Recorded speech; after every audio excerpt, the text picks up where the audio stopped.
আলাইকুম রহমতুল্লাহি ওয়া বারাকাতুহু নাহমাদুহু ওয়া নুসাল্লি আলা রাসূলিল কারীম আউযু বিল্লাহি মিনাশ শাইতানির রাজিম বিসমিল্লাহির রহমানির রহিম আসসালামু আলা আহলাদ ইয়ারি মিনাল মুমিনিনা ওয়াল মুসলিমিনা ওয়া ইয়ারহামুল্লাহুল মুস্তাকদিমিনা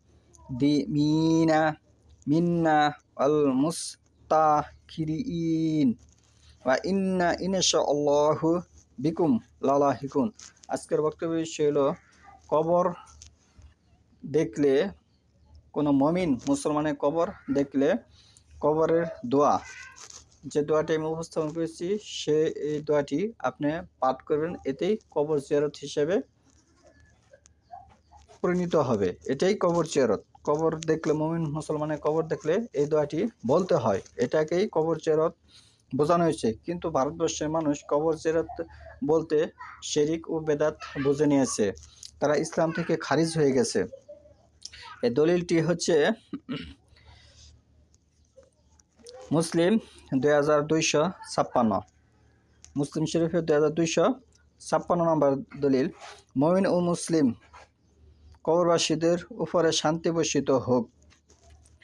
আসসালামু আলা আহলাদ্দা ইয়ারি, একটি কবর হচ্ছে একটি ঘর, সালাম হচ্ছে শান্তি, আলা হচ্ছে উপরে, একটি ঘরের উপর শান্তি বর্ষিত হোক, মিনাল মুমিনিনা ওই মুমিনদের উপর, অল মুসলিমিনা ওই আত্মসমর্পণকারীর উপর, মুসলিম শব্দের অর্থ আত্মসমর্পণকারী, ইয়ারহামুল্লাহু তাদের উপর আল্লাহ রহম করুন, মুস্তাকদিমিনা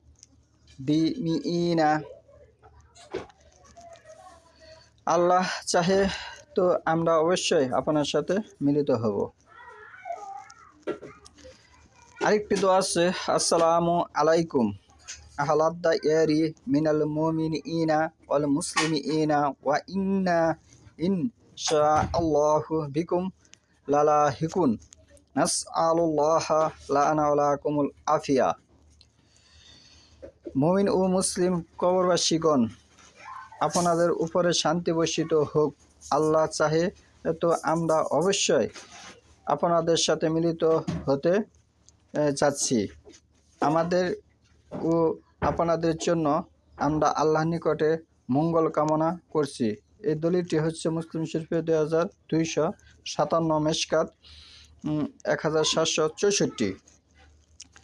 এটাকেই কবর জিয়ারত হাদিসে বোঝানো হয়েছে, ধরা হয়েছে যে এই দোয়াটি কবর মুমিন মুসলমান যে আত্মসমর্পণকারী মুসলিম, তার কবরে আপনি যদি জানেন যে হ্যাঁ সে আত্মসমর্পণকারী মুসলিম, কি জানেন বা শুনেন বা দেখেন, তখন তার কবরের পাশ দিয়ে গেলে বা কবর দেখলে এই দোয়াটি বলবেন, এতেই আপনার কবর জিয়ারত হয়ে যাবে। এই দোয়াটি ছাড়া ভিন্ন আর কোনো তরিকা কবরের মাঝে করা যাবে না। যদি আপনি করেন সেটি শিরক এবং বেদাত হিসাবে গণ্য হবে। বর্তমানে যেগুলি প্রচলিত আছে অধিকাংশ খাতিরে 999টা কবরের যে বিষয়গুলি ভারতবর্ষে উপস্থাপন হয়েছে, এগুলি শিরক এবং বেদাত, ইসলাম থেকে আপনি খারিজ হয়ে যাবেন।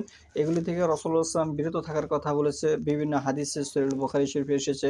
এবং তারা যে সমস্ত বিষয় ইসলামের নামে উপস্থাপন করে, এগুলি ইসলামের সাথে সোনালী যুগের ইসলামের সাথে সম্পর্কিত বিষয় নয়।